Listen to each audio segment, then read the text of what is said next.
So next I had to tackle something that's been on the to-do list for months, which was repaint the front door and seal in the lock properly, the RV door lock handle properly. I actually repaired the door back in May when I was doing a house sit, and I had the space and tools and all that stuff to repair the door. So I went and picked up a cheap $20 wooden interior door from Habitat for Humanity. And they also had there some rain, water resistant, exterior gloss white paint, which was perfect. So I got that. Between those two things, it was like $30. So now I had to put my Bob the Builder innovative skills into play to match the door with the current door. So what happened with the door was, when I was traveling from Yuma back to Phoenix, I stopped at a rest area, and I had already been having issues with this door flying open, and it, just getting off the hinges. Having the door open, the wind was just pulling it out of its already brittle hinge setup. And so when I was driving back, I had the door open. It was a nice breeze, coming in. It was hot, or getting warmer, and leaving it open all day took it off the hinge. Not took it off, but like really unaligned the door with the hinge. And so in frustration, I fucked that door up. And I couldn't, but I got it enough to be able to push it back in to the frame, and then I had to lock it and secure it with straps and stuff on the inside, but it was no longer usable in that way. Now, because I messed up the door specifically, I had to replace the door, but it turns out that it wasn't the door that needed to be replaced, it was the hinges. So with the new door, I had to, because I cut it and it's kind of like a hollow door, I had to make a lot of little adjustments to the seam so that it would attach back to the door. And then it allowed me to be able to customize the door to be janky as the hinge, because when I put the whole door back on, measured it to exactly the door, it didn't fit. And I was like, what? And it was because I was putting it on the janky hinge. So I had to trim one side of the door a little bit, more than the other, just to get it to fit in there the way that it was hanging from the hinge. And when you look at the hinge, it doesn't really look like it's messed up, or messed up by that much, not enough to be like, why isn't the door working? But it was enough. So I was able to trim, and then I painted the door, and it was holding up. It held up through, the little bit of rain that was happening in Arizona through the spring and summer. But I just wanted to have peace of mind, and I had already went back and got another can of that paint, and I was just like, I want to put it on there just in case the humidity of where I'm going swells up the door or whatever. So I needed to do that. But also, when I did the handle, I didn't have any really good seal stuff, so I put hot glue around it, and that held it in place. But with it being 100+ degrees outside, it kept melting a little bit and then sagging. So I was finally able to get some good liquid nail, and I went and secured it in place correctly. And that project was on my to-do list for months. It started in May, completing the door replacement, and then ended in September of me finishing the last coat of paint and putting on the sealant for the lock. And that was all important for me to get done before I came to Mexico, and I definitely waited to the last minute, but it got done. That was a very painstaking DIY challenge to take on, because I've never done anything like that. I was trying to do it in the cheap way, and I had to do it all by myself. Can you imagine me trying to get that door back up by myself? Well, now you don't have to imagine. So take a look at my little montage of all of the things that it took me from beginning to end of repairing the RV door.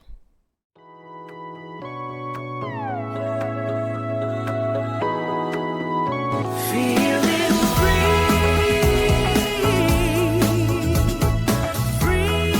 live my life. So this is the current state of the door. A little fucked up because I was really trying to get it in the last time and I could not. That's what he said. But it's just so damaged from here, trying to push it back in from the wind. And even this is janky, but we're gonna try to salvage this door part here, and we're gonna just replace this here with that. DIYing, hope for the best. We're gonna reuse this door lock here.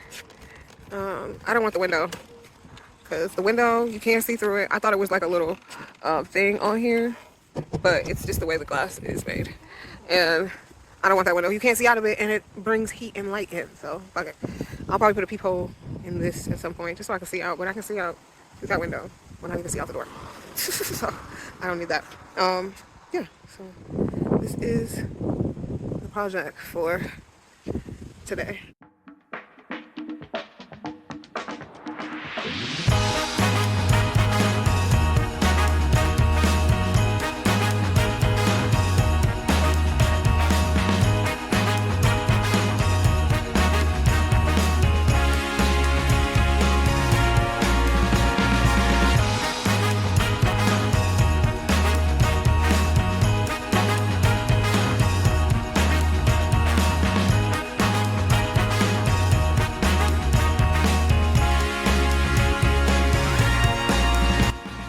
Current door situation, got the door off.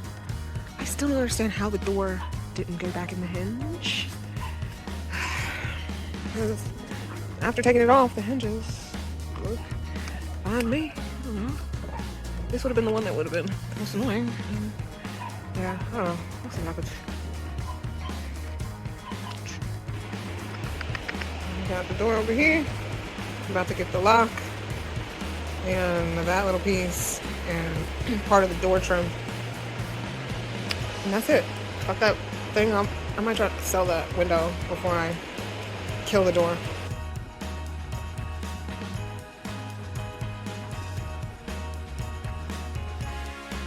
I'm gonna dismantle it. It's already fucked up because I was trying to, you know, get it back in last time, but it's already pretty fucked up. Oh yeah, I gotta save this and this. I'm about to measure. I gotta cut these holes in the side. Should be fun. Oh my god. At least it's only the lock, because yeah, I would never with the window situation. But yeah, here we go.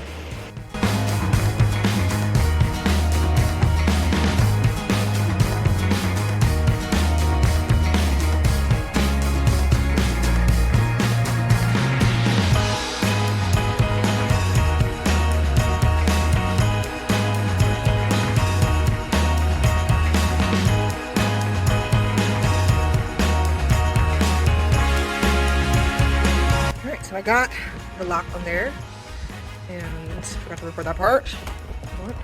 Barbie lock is on there, and I use the trim, and I'll show you in a minute. Right now I'm working on this side because when I trim the door, because these doors are hollow inside, I have to create a little place for the screws to screw into when I put this hinge trim back on. So I cut some metal pieces from the door. There's metal on this side.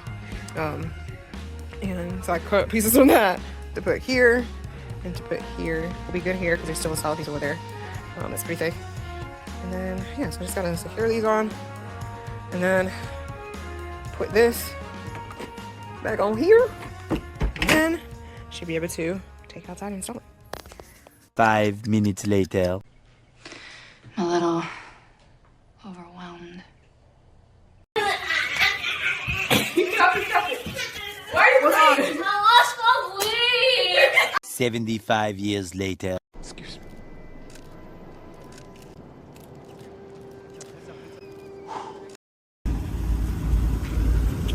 Before, after. Alright, well. 2,000 years later.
I'm not doing it anymore.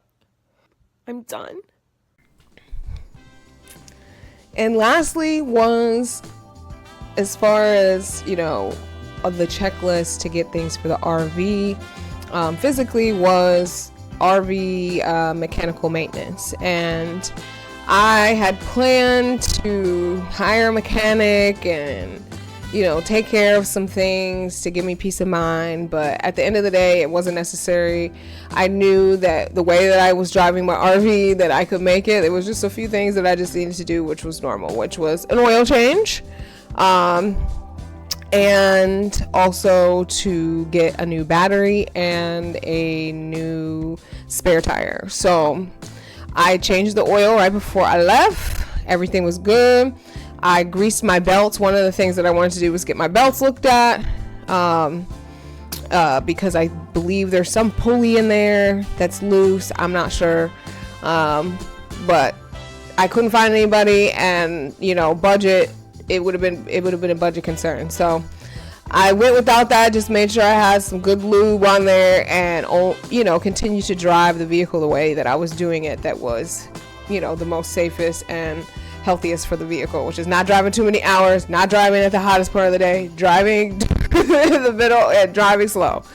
But once she gets going, once the squeal goes away, she's good to go. Like, so I wasn't super worried about that. But when I started her up after doing the oil change, I noticed that the battery was a little, and so I knew that when I left, I was gonna have the battery checked, and thankfully I did, because it was on its way out. It wasn't completely dead yet, but it only had a couple more cranks left. So I went ahead and took care of getting a new battery. And then lastly was getting a new spare tire. I had one by one swapped out all of the tires, mainly from emergency situations. Most of them happened from roadside assistance. And then the last two happened from going, you know, one was a flat, but I had, you know, I was able to go to Discount Tire and have it replaced. And then I knew the other one was going to go soon. So I was able to take care of that before it went. And so I knew all the tires were new and we were good to go, but the spare tire was, and I knew that the roads coming down here were going to test all of that. Especially with my weight, not knowing how much the RV weighs with all my stuff in it, that it was important to have a spare tire just in case anything happened. And I'm glad I did have it. Nothing has happened yet, you know, but I'm glad I had it, because the Mexican roads, yo, are intense, yo. Like, it's not just like potholes and stuff. Like, I mean, I can say I've driven on many roads that are like this in the United States, so it's not like a huge like shock of like the difference in the roads, but like it is consistent through all of 15 coming down from Nogales to Montalán. Like, it's terrible. It's terrible. There's parts where there's huge speed bumps that are not marked, or like a string of tiny ones. It's like 20 tiny ones that are not marked that will fuck you. Get you. So I'm glad I did that.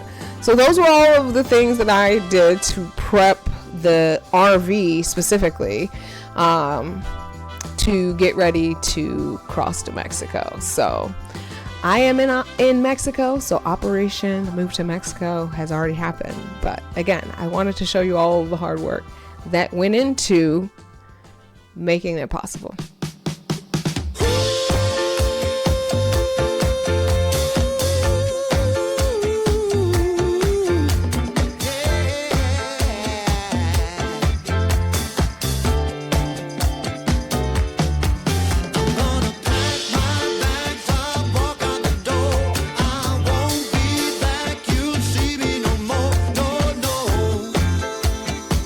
You better leave me alone.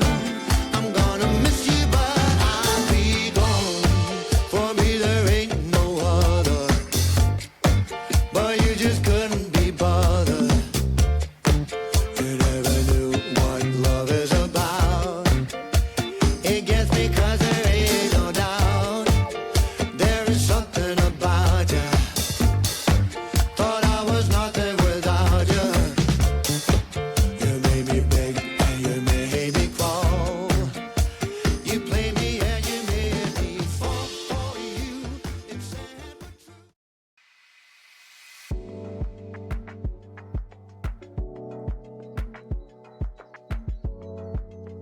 well, I hope you enjoyed watching me on the struggle bus, getting everything done to prep to go to Mexico in my RV. It was quite the task to try to do, working 40 hours a week, struggling with my mental health and my adulting life and chores, as well as like getting all of this done. And I'm just so glad to be on the other side of it and to be taking a break from the RV. So if you got this far in the video, please comment 3 little transportation, either a van, whatever emoji comes up when you put in van or RV, put 3 of those, because when you engage with my content, it definitely makes a difference.